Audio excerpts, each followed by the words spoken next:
우리 말씀 시작하시기 전에 옆에 있는 분들에게 같이 한번 이렇게 한번 인사했으면 좋겠습니다. 진짜 당신 때문에 행복합니다. 자, 이렇게 한번 인사하실까요? 시작. 예. 주 안에서 행복한 겁니다. 괜히 다른 남자 여자 보고 행복하다고 하면 안 되니까 진짜 주 안에서 여러분들 때문에 행복합니다. 세상에 존재하지 않는 사랑이라고 하는 제목으로 오늘 말씀 함께 나누겠습니다. 우리 브릿지 교회는 함께 여러분들과 10월 달로 접어들게 되면서 우리는 호세아서의 말씀을 가지고 함께 말씀을 묵상하고 또 매일매일 같이 큐티를 하고 있습니다. 그리고 이제 10월 중순이 되면은 이제 우리는 갈라디아서의 말씀을 가지고 같이 여러분들과 큐티를 하게 될 텐데, 특별히 호세아서의 말씀을 가지고 우리가 함께 큐티하는 여러분들에게 이 북이스라엘의 역사에 관련된 이 호세아서의 말씀을 어떻게 큐티를 하면 내게 더 큰 은혜가 있을지, 그러한 부분들을 여러분들에게 잠시 설명해 드리는 차원에서 오늘 말씀을 준비했습니다. 먼저 호세아서의 배경을 우리가 잠시 한번 살펴보면, 호세아 선지자가 활동했던 그 시기와 장소는 여로보암 2세가 북이스라엘이라고 하는 나라를 통치하고 있었던 바로 그때였습니다. 자, 그 상황은 오늘 본문 1절은 우리에게 이렇게 소개합니다.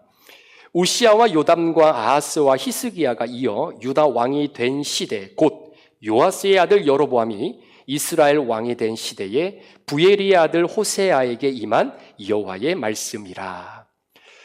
참고로 1절에 등장하고 있는 이 여로보암이라고 하는 왕은 북이스라엘을 세웠던 여로보암 1세와는 다른 인물입니다. 그러니까 이름이 같은 동명이인의 다른 사람, 그래서 성경은 여로보암 2세로 이렇게 명명을 하기도 합니다. 참고로 북이스라엘 역사에 있어서 여로보암 2세의 통치의 기간은 굉장히 중요합니다. 이유는 이 통치 시기를 통해서 호세아서에서 흐르고 있는 굉장히 중요한 두 가지 원리의 맥이 바로 그 시대 가운데 펼쳐졌기 때문인데요.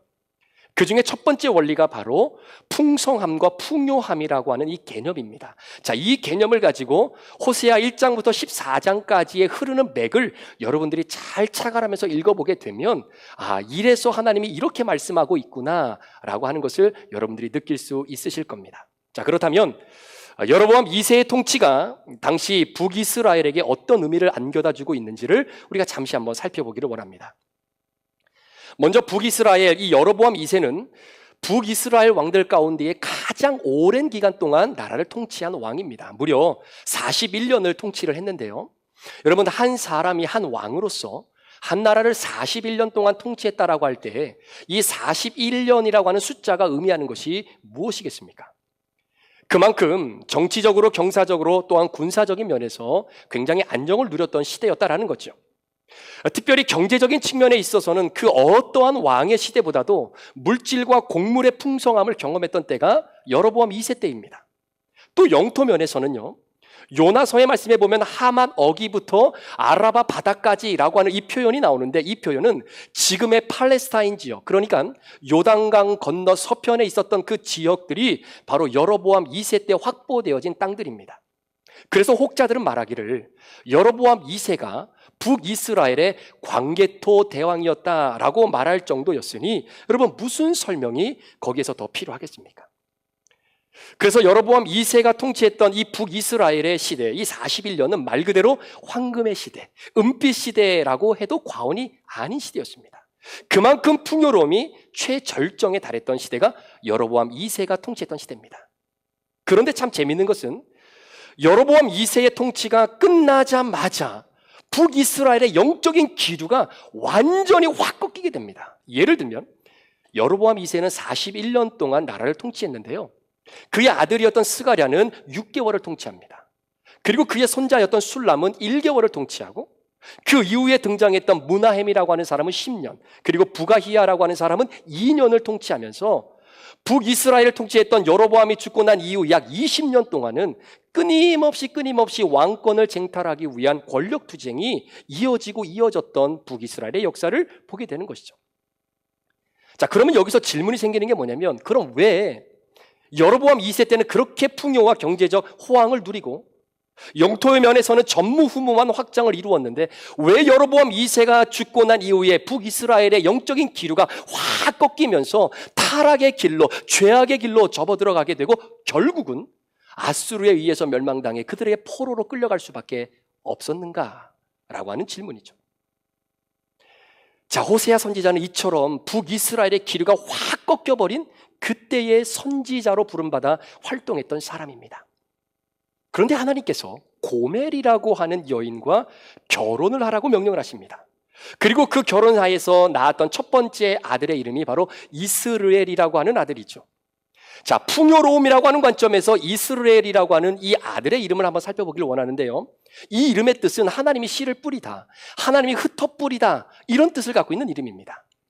사실 이스르엘이라고 하는 이름은 북왕국 이스라엘에 살고 있는 사람이라면 누구나 다 알 수 있는 굉장히 유명한 장소이기도 하죠. 자, 이 장소를 이해하기 위해서는 열왕기상 18장에 등장하는 아합과 이세벨 그리고 나봇이라고 하는 사람을 우리가 잠시 기억을 해야 됩니다. 참고로 열왕기상 18장에 등장하는 나봇의 포도원은 어디에 있었냐면 바로 이 이스라엘이라고 하는 곳에 있었어요. 자, 그곳은 어떤 곳이냐면 마치 야곱이요, 모든 이런 자손들을 데리고 애굽에 내려와서 살 때의 고센 지역이라고 하는 지역에서 삽니다. 그런데 그 고센 지역은 땅이 굉장히 기름지고 심기만 하면 열매가 주렁주렁 맺히는 그런 말 그대로 옥토의 땅이었어요. 그와 동일하게 북이스라엘의 이스라엘이라고 하는 지역이 바로 그런 곳입니다. 그래서 심기만 하면 열매가 맺혀지는 옥토밭이니 나봇이라고 하는 사람이 운영하고 있는 이 포도원의 포도의 열매가 얼마나 탐스럽게 주렁주렁 익어가겠습니까? 그런데 당시에 아합이라는 왕이 그 포도밭이 너무나 탐이 나는 겁니다. 그래서 나봇에게 이 포도밭을 자신에게 팔라라는 것이죠.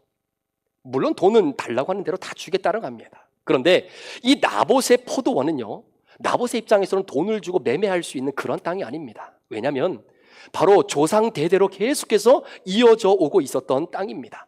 그래서 결국 아합 왕이 그 땅을 자신의 손에 취하지를 못합니다. 그런데 희한한 것은 그리고 나서 자꾸 아합 왕이 시름시름 앓기를 시작하는 거예요.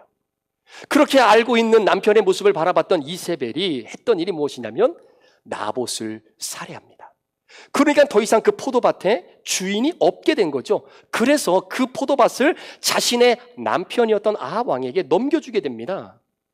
이 일로 인해서 하나님이 무고한 자의 피를 흘리게 한 이유로 아합과 이세벨에게 무섭게 진노하시고 예언을 하시는데, 앞으로 너희들은 훗날 예후라고 하는 사람의 반란과 쿠데타를 통해서 너희들의 인생은 거기서 마무리가 될 것이고, 너희들의 죽음은 바로 무고한 자의 피를 흘렸던 그 나봇에서 너희들도 그렇게 처참하게 죽음을 맞이하게 될 것이고, 너희가 그곳에서 흘린 너희들의 피를 개들이 와서 핥아먹게 되어지는 그런 처참한 죽음을 맞이하게 될 것이다 라고 하는 예언의 말씀을 주시죠. 그런데 그 예언 말씀대로 그렇게 인생을 마감하게 됩니다.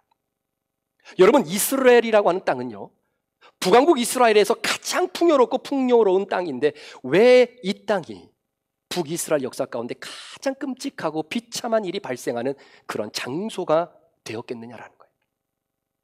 자, 풍요라고 하는 이 관점에서 우리가 두 번째로 살펴볼 것은 고멜이라고 하는 여인입니다. 오늘 본문이 우리에게 말해주고 있듯이 고멜은 호세아라고 하는 사람과 결혼해서 2남 1녀의 자녀를 출산하게 되죠. 그리고 나서 아이들의 이름을 짓게 되는데 참으로 흥미로운 것은 하나님께서 이들의 이름을 직접 지어주십니다. 첫 번째 아들은 이스르엘, 그러니까 가장 풍요롭고 풍성한 북이스라엘 땅에서 가장 역사상 비참하고 끔찍한 일이 일어났던 그 장소의 이름으로 첫째 아들의 이름을 지어주게 된 거죠.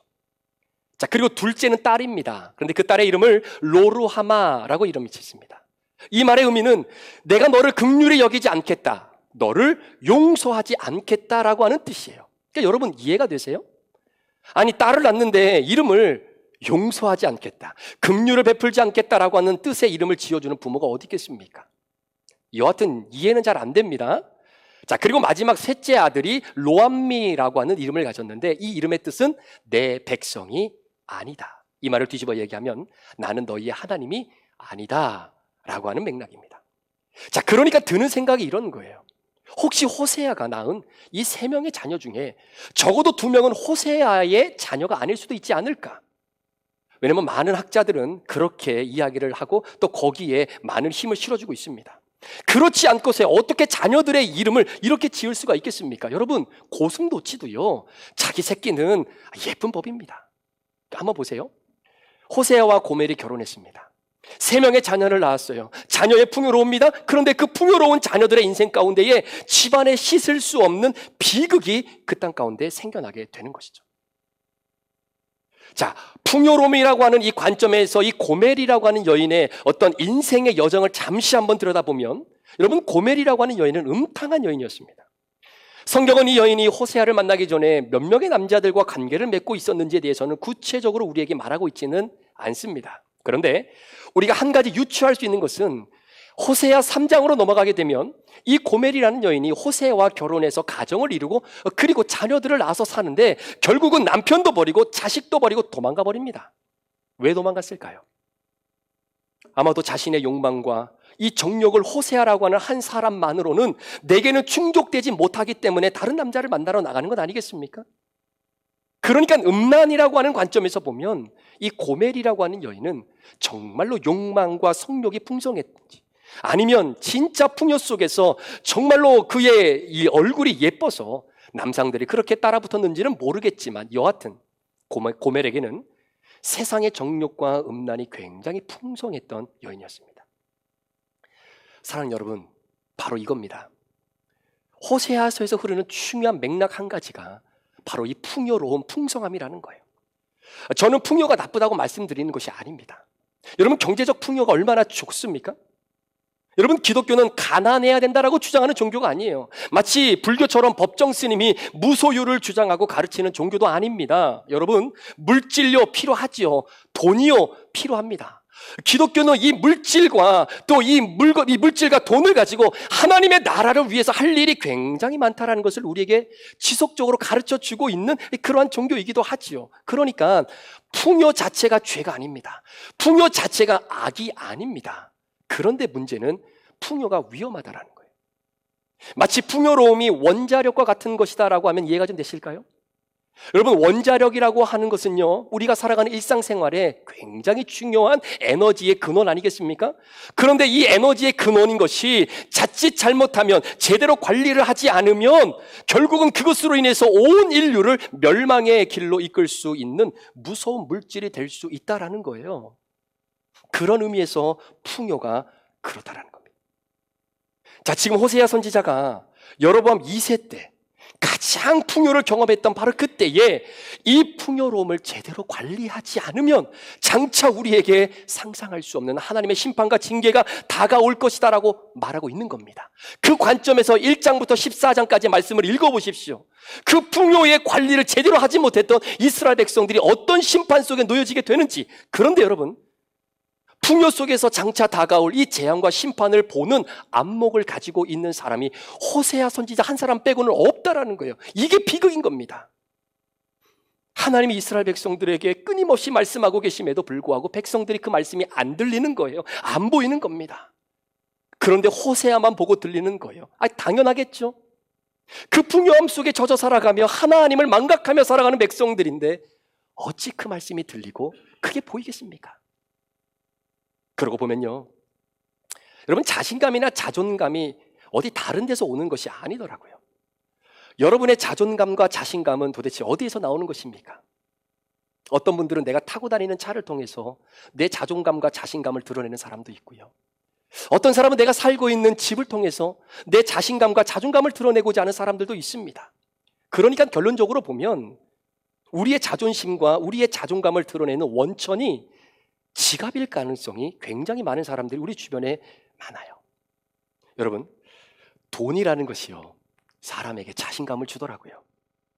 돈을 내가 가지고 있으면요, 내 안에 있는 두려움도 떨쳐낼 때가 있어요. 여러분, 내가 돈을 많이 가지고 있잖아요. 그러면 내가 해결할 수 없는 문제도 그 돈이 해결해 줄 때가 있습니다. 그래서 돈이 중요해요. 중요하답니다. 그런데 갑자기 어떤 사람이 여러분에게 찾아와서 이렇게 얘기하는 거예요. 지금 당신의 집에 흘러가고 있는 그 돈, 당신이 열심히 노력하고 피땀 흘려서 번 그 돈, 당신의 비즈니스와 직장을 통해서 흘러가고 있는 그 돈, 그 돈이 여러분의 집안으로 지금 흘러가고 있는데 그 흘러가는 그 돈 때문에 여러분들의 집안이 망하고 힘들고 어려워질 수도 있을 겁니다 라고 말하면 그걸 누가 듣겠느냐라는 거예요. 누가 들어요? 안 듣습니다. 콧방귀도 안 낍니다. 이것이 호세아의 외침이었고 그 외침에 대한 백성들의 반응이었다라는 거예요. 사랑하는 성도 여러분, 저는 호세아처럼 이런 영적인 안목을 가지고 계신 분들이 우리 브릿지 교회 안에 우죽순처럼 드러나기를 원합니다. 여러분 가정에 이런 안목을 가지고 계신 분들이 있어야 되는 거예요. 경제적으로 풍성해질 때에, 사업이 잘 열리고 승승장구할 때에, 자녀들의 앞길이 열리고 성공의 가로를 달릴 때에, 예상하지 못했던 그러한 계약들이 쓰나미처럼 밀려들어올 때에 하나님이 허락하신 이 풍요로움을 내가 제대로 관리하지 않고 영적으로 케어하지 않으면 내 인생에, 우리 가정에, 우리 교회에 하나님의 심판이 임할 수 있다라고 하는 이 안목을 가진 사람들이 필요한 겁니다. 그런데 북이스라엘 나라에는요, 그리고 그 나라에 속해 있는 각 가정에 이런 안목을 가진 사람이 없어요. 호세아를 빼놓고. 제가 브릿지 교회를 여러분들과 함께 시작할 때 말씀드렸잖아요. 제가 하나님의 계시를 받거나 음성을 듣고 시작한 것이 아니라고요. 다른 선택지가 없어서 시작한 겁니다. 그래서 지금도 여전히 제 머릿속에 떠나지 않는 질문이 있습니다. 내가 오늘도 잘하고 있는 건가? 내가 이렇게 결정하고 나아간 것이 하나님 보시기에 맞는 것인가? 그런데 시간이 지나면 지나갈수록 뒤를 돌아보면 하나님께서 확신을 주셨던 사인들이 참 많습니다. 제가 믿음이 참 없어가지고요, 처음 교회를 시작할 때에 지금과 같이 이렇게 하나님께서 좋은 성도들을 우리 교회에 보내주시고, 이제 만 3년이 지났지만 재정적으로도 힘들고 어렵지 않게 풍성하게 채워주셨고요, 저는 정말 우리 브릿지 교회가 이렇게까지 교회로서의 사명을 하나님께서 감당하게 해주실 것이다 라고는 제가 믿음이 없어서 사실 생각도 못했습니다. 근데 돌아보면 정말 감사한 것밖에 없는 거예요. 그래서 사실은 제가 굉장히 두렵습니다. 하나님께서 우리에게 허락하신 이 풍요로움이 정말 감사하고 우리에게 너무나 좋은데 우리가 제대로 관리하지 못하고 준비하지 못해서 훗날 하나님의 징계와 심판이 우리 가운데 임하지는 않을까? 담임 목사인 내가 영적인 안목이 어두워져서 풍요로움 속에 함몰되어 살아감으로 인해 하나님의 음성이 들리지 않고 말씀이 보이지 않으면 어떻게 할까? 그래서 이런 영적인 안목을 가지고 계시는 분들이 우리 교회 안에 많이 생겨나야 되는 것입니다. 우리가 호세아서를 묵상하면서 호세아 선지자에게 진짜 감사해야 될 이유가 있어요. 그게 뭐냐면 진짜 등 따숩고 배부른 사람들에게 아무리 선포해도 듣지를 않잖아요. 그러면 호세아가 포기합니까? 뭐 말해도 안 들으니까 포기해야지. 그렇지 않은 것이 감사한 거예요. 오히려 누구도 감당하기 어려웠던 하나님의 말씀에 호세아가 순종합니다. 그 순종이 뭐냐면 고멜이라고 하는 음탕한 여인과의 결혼이에요. 그러니까 여러분, 호세아는요, 사실 이 결혼이 행복하기 위해서 한 결혼이 아니었습니다. 다른 이들과 축복 속에 사랑의 박수를 받으면서 정말로 멋있게 출발하는 그러한 결혼이 아니었다라는 거예요. 표현이 조금 심각할 수 있을지는 몰라도 호세아가 고멜과 결혼한 것은요, 석유통을 끌어안고 불길 속으로 들어가는 것과 똑같다라는 겁니다. 그런데 호세아가 이 사실을 모르고 결혼한 겁니까? 자, 하나님이 1장 2절에 이렇게 말씀해 주셨어요. 여호와께서 처음 호세아에게 말씀하실 때 여호와께서 호세아에게 이르시되 너는 가서 음란한 여자를 맞이하여 음란한 자식들을 낳으라.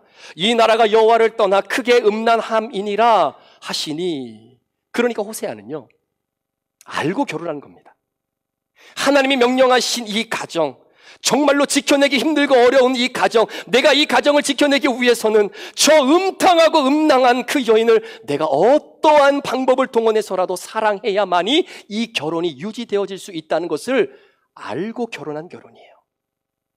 바로 여기에 호세아서 1장부터 14장까지 흘러가고 있는 두 번째 중요한 맥이 있습니다.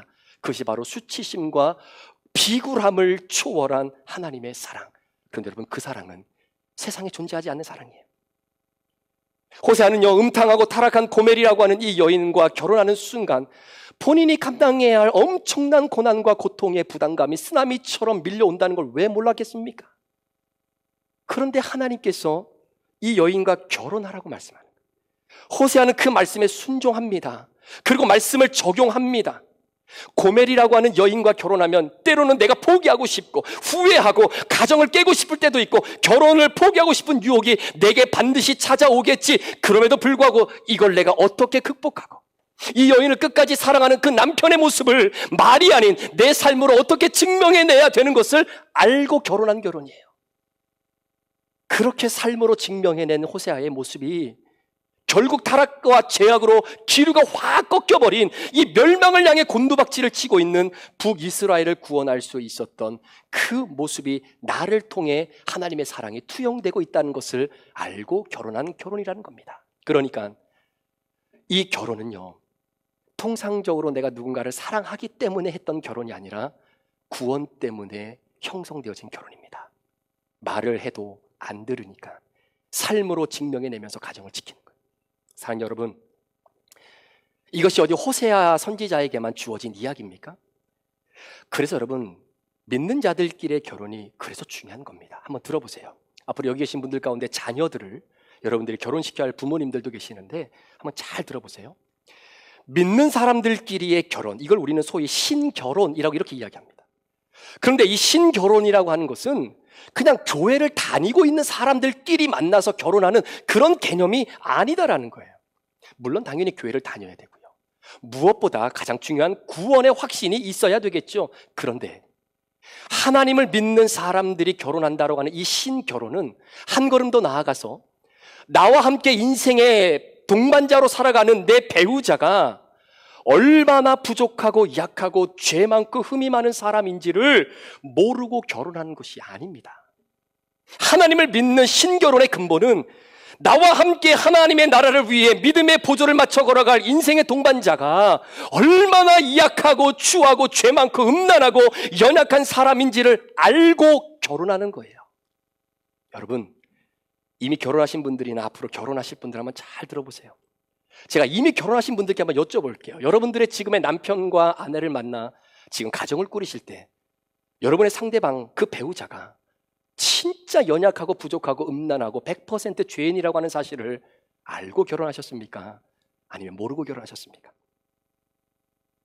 하나님께서 나의 상대방이 100% 죄인이고 음탕한 사람이다 라고 하는 것을 어디 호세아 선지자에게만 말씀해 주신 겁니까? 그러니까 목사님 저 진짜 속아서 결혼했어요 라고 하는 분들이 있어요. 그건 누워서 자기 얼굴에 침 뱉는 거나 똑같은 겁니다. 우리 브릿지교회 성도들은 어디 가서 그런 얘기 하시면 안 돼요. 특히 하나님을 믿는 사람들은 더더욱 그러면 안 되는 겁니다. 이유는 이미 하나님이 다 말씀해 주셨기 때문이에요. 성경을 통해서, 말씀 묵상을 통해서, 강단에서 선포되어지는 메시지를 통해서 우리 각 사람의 배우자는 고멜과 같은 존재다라고 하는 사실을 이미 말씀해 주셨습니다. 그런데 문제는 말씀을 안 믿어요. 말씀 안에 이 모든 것을 다 오픈해 주셨는데도 불구하고 말씀을 안 봐요. 여러분, 믿는 자들의 특권이 있다면 그것은 무엇이냐면 우리는 알고 가는 사람이라는 겁니다. 말씀의 길을 따라 살아가다 보면 신실하신 하나님께서 우리를 가장 선한 길로 인도하실 거라는 그 확신과 믿음을 가지고 살아가는 사람들이 우리 믿는 사람들이에요. 그런데 그 특권을 잊고 살 때가 있습니다. 보세요. 오늘 말씀이 우리에게 말해주고 있잖아요. 내 가정에 임한 풍요로움, 이 교회에 임한 풍요로움, 그거 제대로 관리하지 못하면 앞으로 큰 환란이 임한다고 성경이 호세아서를 통해 우리에게 말해주고 있잖아요. 그리고 결혼의 목적이라는 것이 그저 우리끼리 사랑해서 만나 알콩달콩 행복하게 살아가는 것이, 그게 결혼의 목적이 아니라 흠 많고 타락하고 죄 많은 남녀가 하나님의 은혜 가운데 서로 만나 허락하신 가정을 믿음으로 지켜나가기 위해 같이 노력하는 거룩의 과정이 결혼인 겁니다. 이걸 깨달아야 결혼의 목적이 행복이 아닌 거예요. 이걸 깨달아야 결혼의 목적이 쾌락이 아닌 거예요. 이걸 깨달아야 결혼의 목적이 상대방을 통해 내 욕구와 내 소원을 성취하는 기쁨이 아닌 거예요. 이걸 깨달아야 결혼의 목적이 거룩이 되는 겁니다. 결혼의 목적이 구원이 되는 거예요. 그래서 결혼을 통해 영혼의 구원이 가능해진 겁니다. 그러니까 여러분의 남편은 죄송합니다, 백마탄 왕자가 아니에요. 여러분의 아내는 백설공주가 아닙니다. 상대방이 나에게 행복을 가져다 줄 것이라는 대상으로 믿지 마세요. 그 믿음 갖고 결혼한 사람들이 하나같이 하는 이야기가 속아서 결혼했다라는 이야기입니다. 여러분, 사람은 믿음의 대상이 아니라고 우리가 보통 이야기하잖아요. 사랑의 대상인 겁니다. 그래서 하나님이 호세아 선지자에게 이렇게 물어본 거예요. 너 고멜이라고 하는 여인을 사랑할 준비가 되어 있냐? 이 여인은 네가 믿어야 하는 대상이 아니라 진짜 부족한 여인이야. 사람들의 손가락질과 비난과 질타를 받을 여인이야. 심지어 너하고 결혼하고 나서도 너의 품을 떠나 도망칠 수도 있는 이 여인이야. 그런 여인을 너 죽기까지 사랑할 준비가 되어 있니? 이걸 물어보시는 거예요. 기도하며 축복하기는 하나님이 호세아 선지자에게 주신 이 말씀이 오늘 예배를 드리는 여러분의 가정과 또 부부 사이에 또 앞으로 부부의 아름다운 길을 걸어갈 모든 분들에게 들려진 은혜가 있기를 축복합니다. 또한 앞으로 우리 결혼을 앞두고 있는 우리 자녀들에게도 이 진정한 신결혼이 무엇인가를 우리 부모님들이 가르쳐 주시고요, 성경적 결혼관의 가치관이 무엇인지를 우리 자녀들에게 잘 알려주어야 되는 겁니다.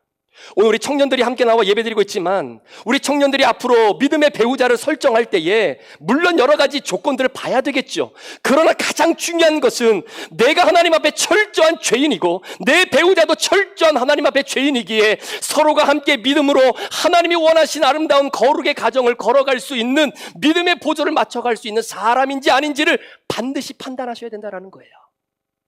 그렇지 않으면 그 결혼이 힘들어질 수도 있다는 거예요. 우리 창룡 형제 아시겠죠? 네. 우리 소담이도 아멘. 네. 우리 미연자매도 또 우리 데니얼도. 네. 뭐 나머지는 다 그런 분들과 결혼했을 거라고 제가 믿고. 네. 제가 개인적으로 말씀을 준비하면서 저희 가정을 좀 한번 돌아봤습니다. 저희도 어느덧 결혼 22주년 차가 됐는데 결혼해서 지금까지 지내오는 가운데 여러분 왜 어려움이 없었겠습니까? 왜 서로에게 섭섭함이 없었겠어요? 그런데 호세아서를 묵상하면서 이 모든 섭섭함의 원인이 이 무엇으로부터 기인되어지는 것이구나라는 것을 제가 명확하게 깨닫게 되었습니다. 그것은 뭐냐면 호세아와 고멜의 결혼을 통해서 하나님이 우리에게 보여주시는 진정한 신결혼이 무엇인지를 제가 그걸 깨닫지 못하고 결혼 생활을 했기 때문이었다라는 것을 제가 깨닫게 되었습니다. 목사이니까 당연히 잘 살겠지, 목사님, 장로님, 자제분들이니까 문제없이 행복하게 살겠지, 저도 그럴 줄 알았어요. 그런데 살아보니까 아니더라고요.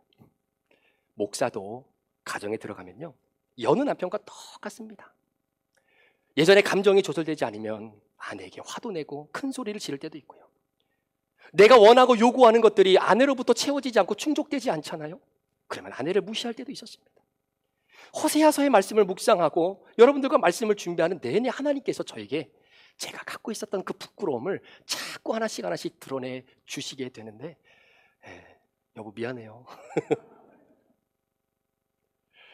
그런데 저희가 큐티를 하고 가정 예배를 드리면서 하나님이 저희 부부와 가정을 조금씩 만져가시고 다듬어가시고 빚어가시는 것을 볼 수 있게 되었습니다.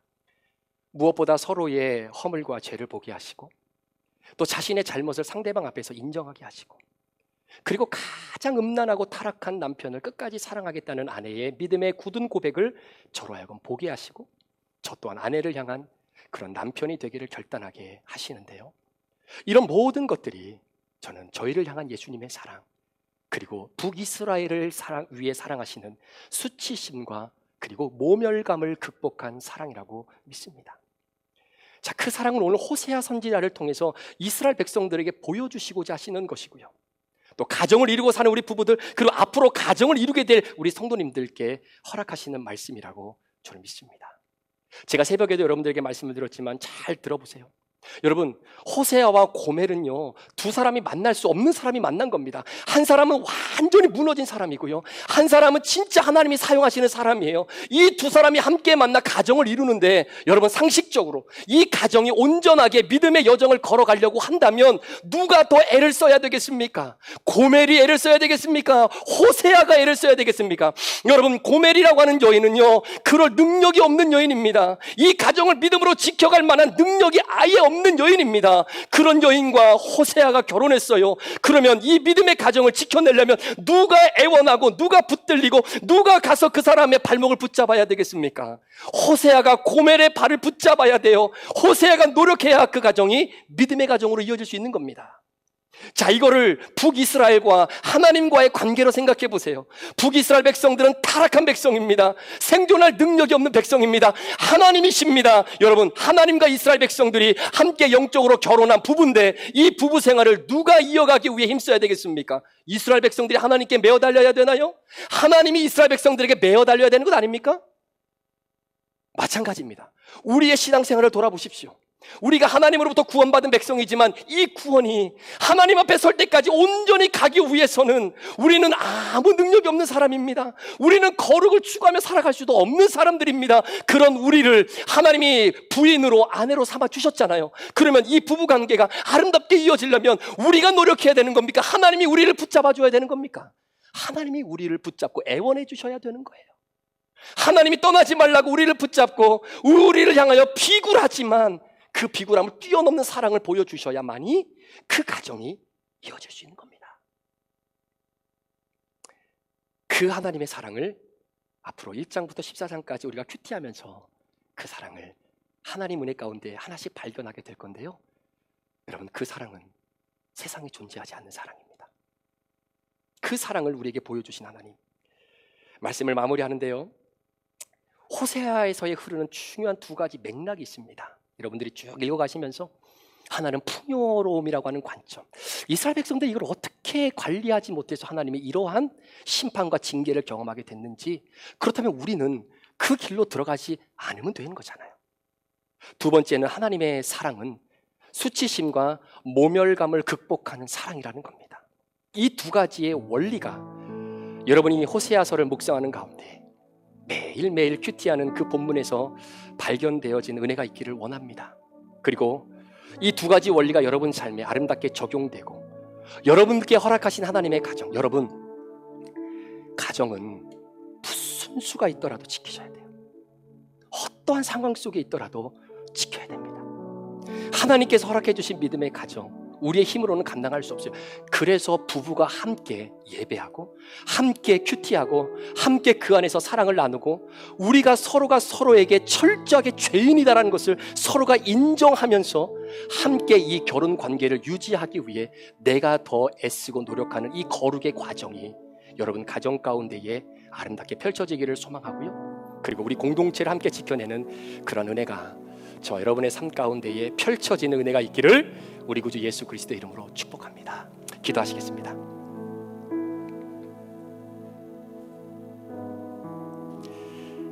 이 시간의 말씀을 기억하시면서 제가 여러분들에게 두 가지 적용 질문을 드립니다.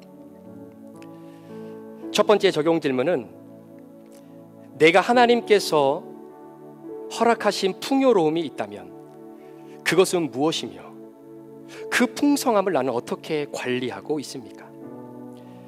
내게 하나님께서 허락하신 풍요로움이 있다면 그것은 무엇이며 그 풍성함을 나는 어떻게 관리하고 있습니까?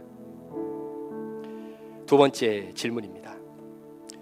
부부 사이 또는 부모와 자녀 사이에 주어진 사랑을 유지하기 위해 내가 뛰어넘어야 할 부끄러움과 수치심은 무엇입니까? 부부 사이에 또는 부모와 자녀 사이에 주어진 이 사랑을 유지하기 위해 내가 뛰어넘어야 할 부끄러움과 수치심은 무엇입니까? 이 시간에 이 두 가지의 질문을 곰곰이 한번 하나님 앞에 생각해 보면서 나에게 주신 풍요로움, 또 내가 뛰어넘어야 할 수치심, 사랑을 위해 함께 주님 앞에 고백하며 우리에게 베풀어 주신 성찬의 자리로 함께 나가길 원합니다. 같이 한번 기도하시겠습니다.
하나님 아버지,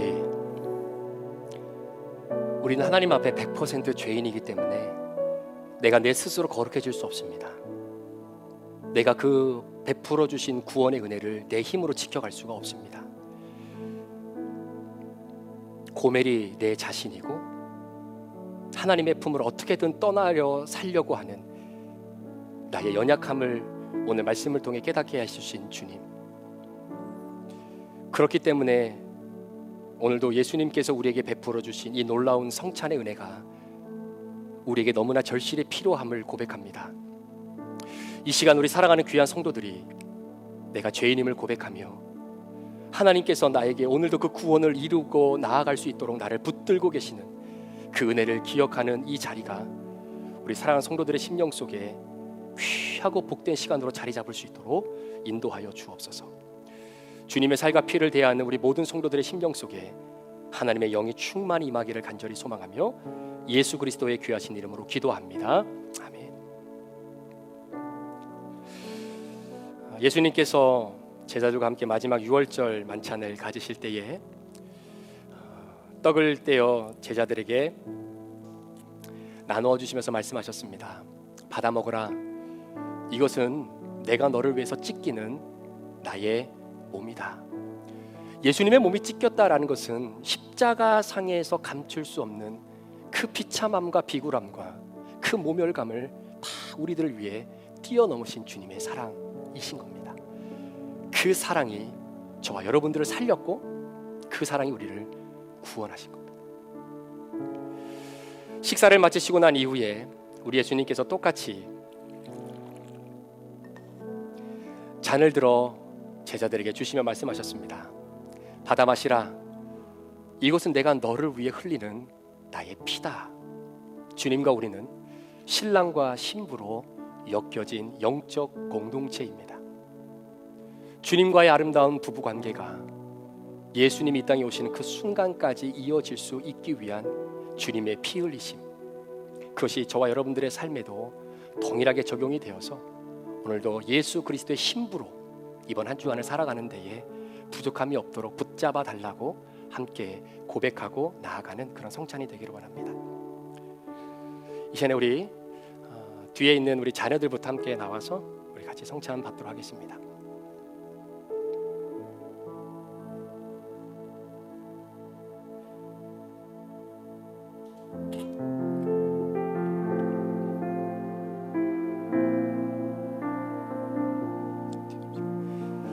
예, 우리 자녀들부터 우리 함께 나가서 우리 자녀들이 거룩한 주의 신부로 이번 한 주간도 살아갑니다. 세상이 이런저런 많은 일들로 요동치고 있는 상황 속에 주의 거룩한 신부로 믿음과 또 사랑을 지켜나갈 수 있는 그런 자녀들이 되기를 소망합니다. 그런 마음으로 우리 함께 우리 기쁨으로 함께 우리 성찬에 참여하겠습니다. 우리 예수님께서 우리 사랑하는 귀한 자녀들을 위해 찢기신 몸이고 또 찢게 흘리신 피입니다.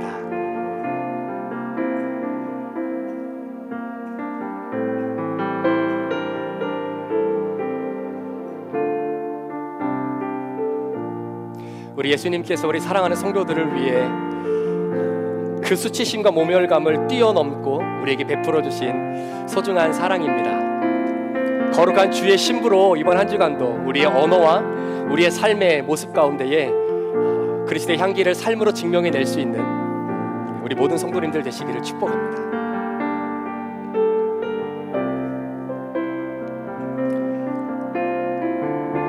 예수님께서 우리에게 보여주신 사랑의 몸, 또 사랑의 피, 이번 한 주간 거룩한 신부로 주의 뜻을 이루어드리는 저와 여러분들의 삶이 되기를 소망합니다. 우리 기도하는 마음으로 또 내가 주님의 거룩한 신부로 이 땅 가운데 살아가겠습니다. 우리 그런 마음으로 함께 주의 살과 피를 대하시기를 축복합니다.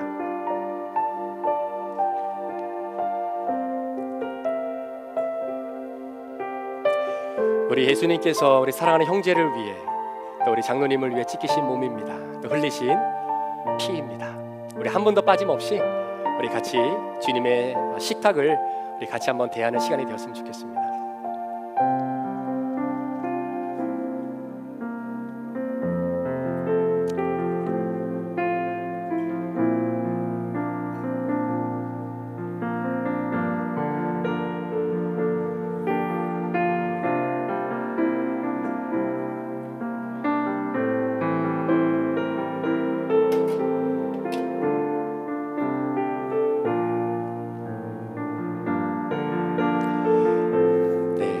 사랑하는 우리 형제님, 자매님, 우리 청년들을 위해 하나님께서 찢기신 몸, 흘리신 피입니다.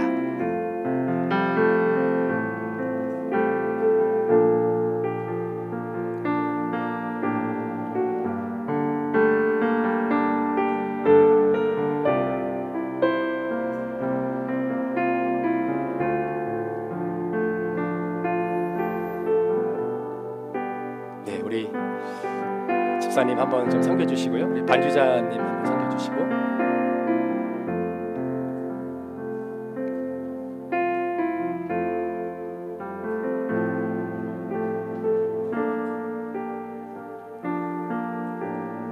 네, 쳐주시면 되겠습니다. 네, 쳐주시죠. 장로님.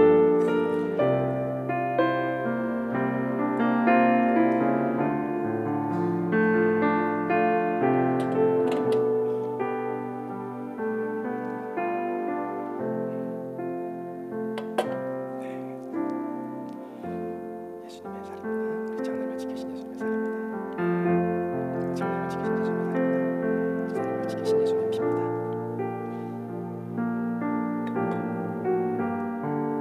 주님의 피입니다. 주님의 피입니다. 주님의 피입니다. 주님의 피입니다.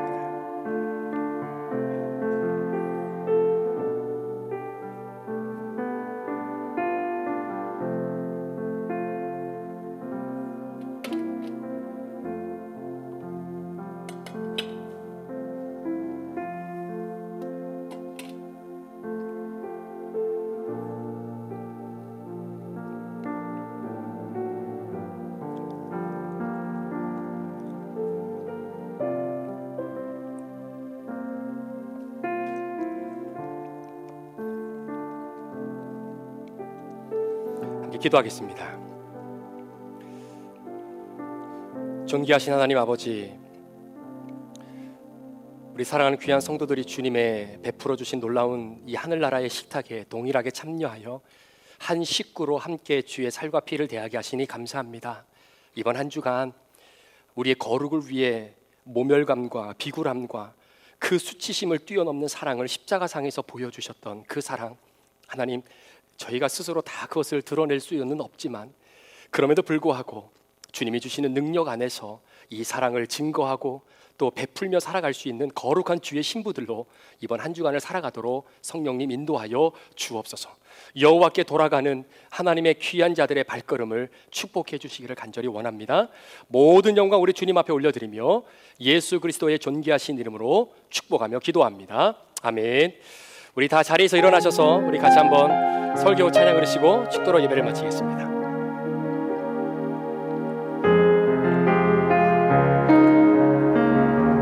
내 백성이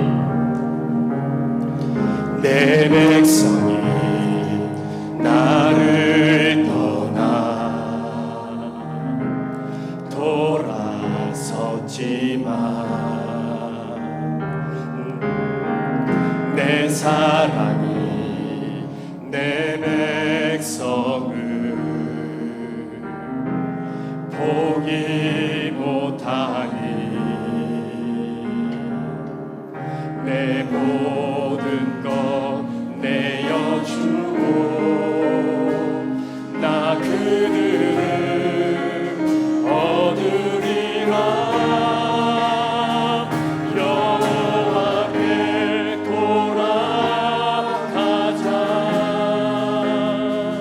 우린 돌아서도 그는 변치 않네.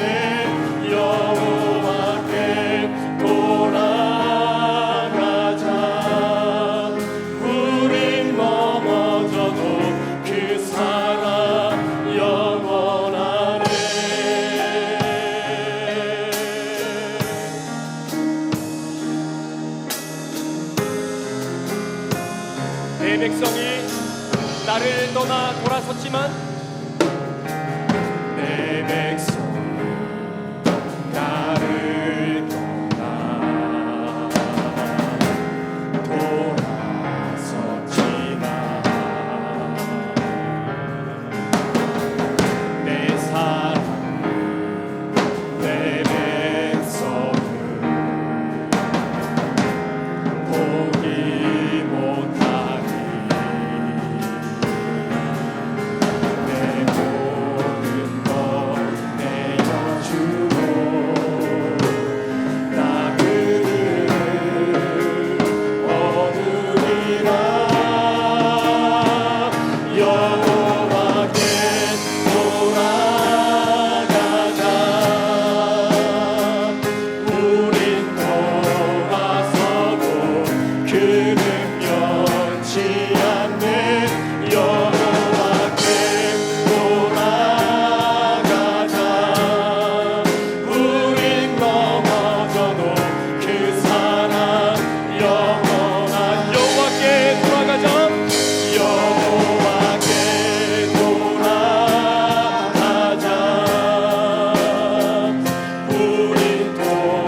주보내 사랑은 절대 지지 않네.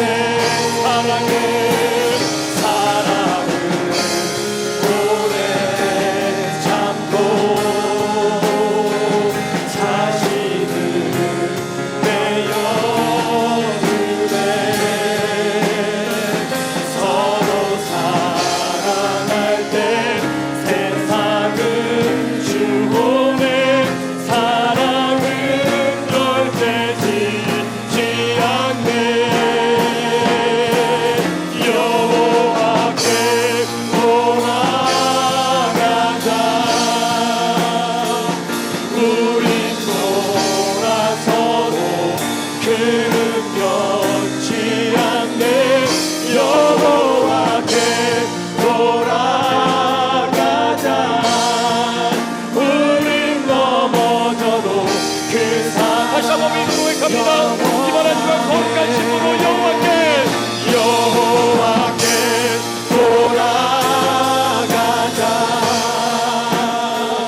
우린 돌아서도 그는 변치 않네. 여호와께 돌아가자. 우린 다시 한번 마지막으로 하나님 아버지 주님의 사랑이 이번 거룩한 주의 신부가 되길 원합니다. 거룩하네. 여호와께 돌아가자. 우린 돌아서도 그는 변치 않네. 여호와께 돌아가자. 우린 넘어져도 그 사랑 영원하네.